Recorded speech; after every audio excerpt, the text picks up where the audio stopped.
Good morning, and thank you for joining us again. And if this is your first time, welcome to our learning community. This morning, we return to leadership support and how we lead with well-being in mind.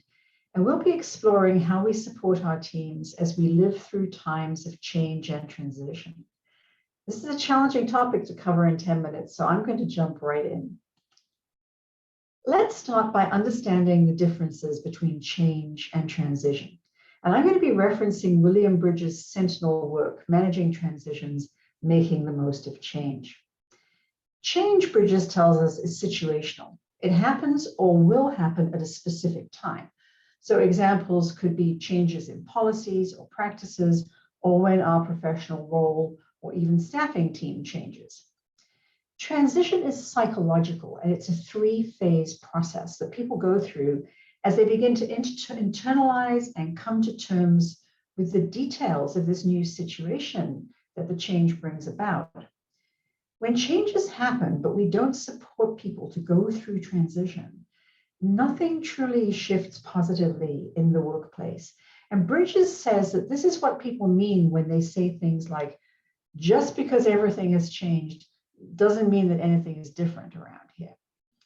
Over the last 2 years, we've lived through numerous pandemic changes. I mean, I don't think that I have to remind any of us about those or about the well-being impact of unmanaged change on all of us.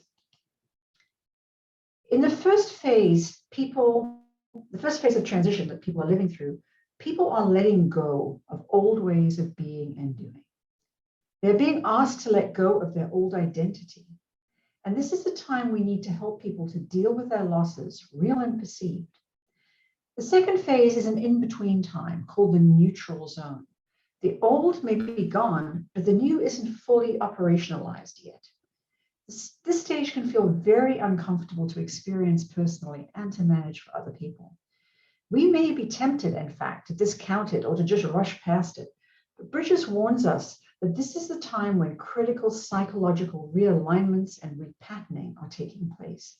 So if we don't invest time and energy in the neutral zone, we won't reach that third phase, which is new beginnings.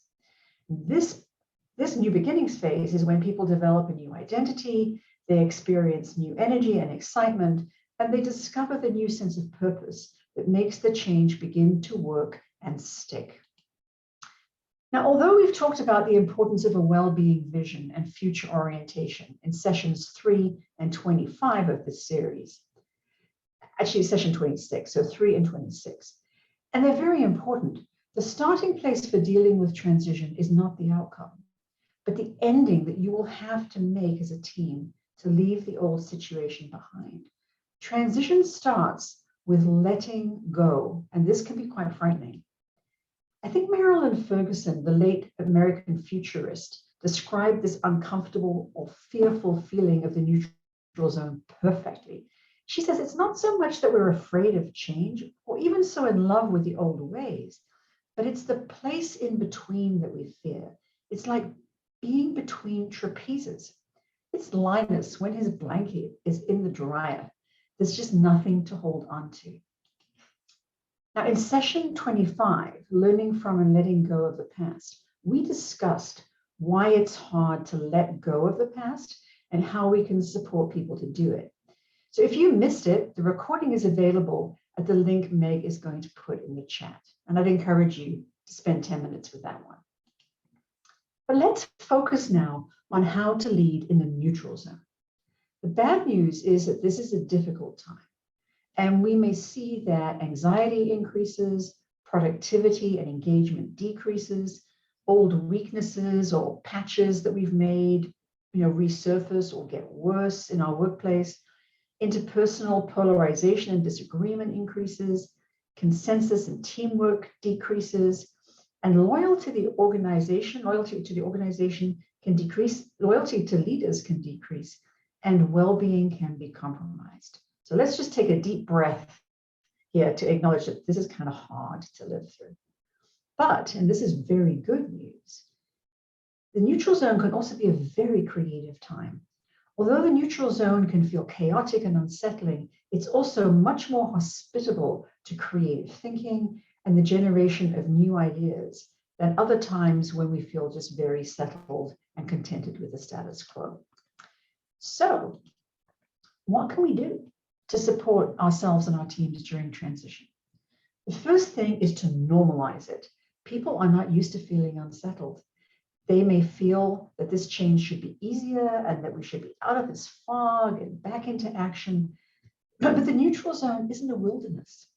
It's an important time in which we're reorienting to new ideas and we're redefining ourselves individually and as teams.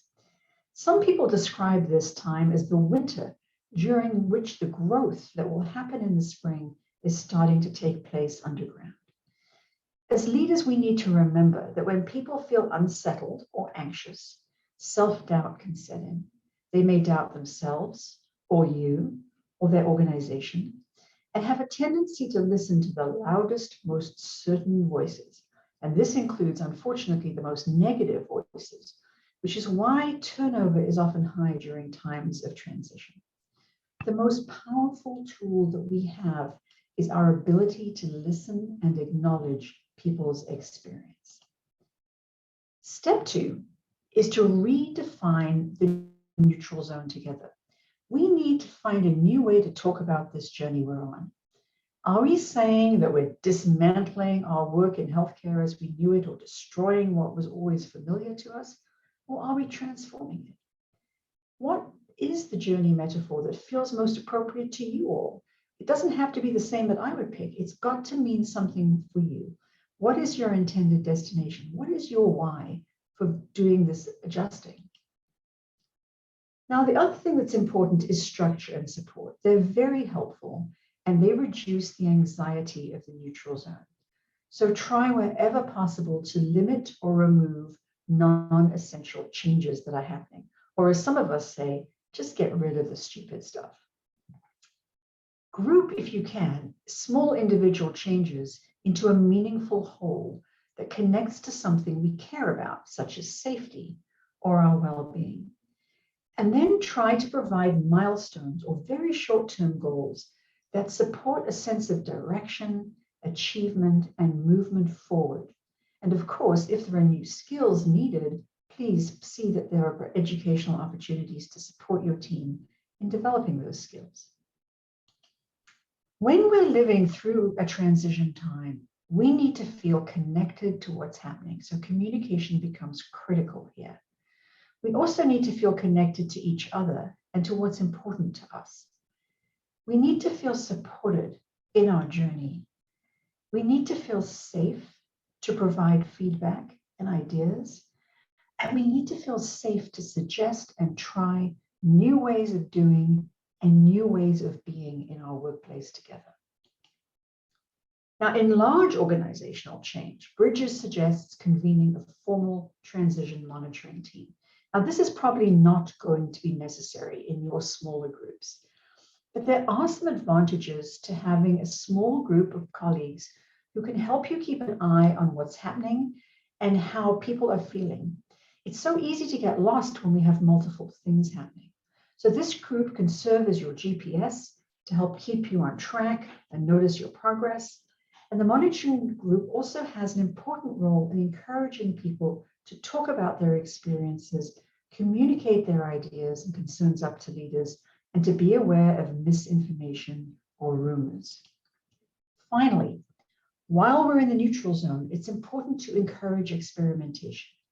We may have an intended destination, but there may be different ways to get there or to adjust to it in ways that just make the most sense for us as a team.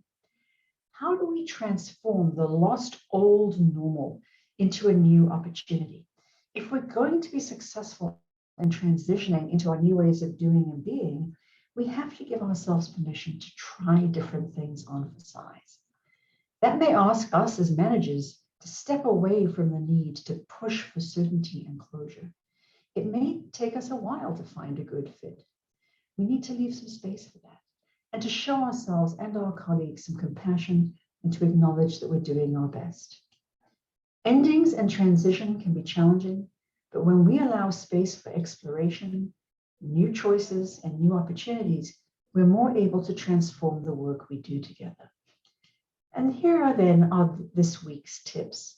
Manager tip 35 is for you. Transition is challenging for you too. Give yourself some space to acknowledge and process how you feel. And agenda tip number 39, try to include low stress opportunities for creative brainstorming. Next week, we'll be discussing a practice that has been called a well-being wonder drug, and that is gratitude. And as always, I encourage you to use and share the resources of Healthy at Hopkins and the Office of Wellbeing. Thanks for joining us. And now I welcome your questions.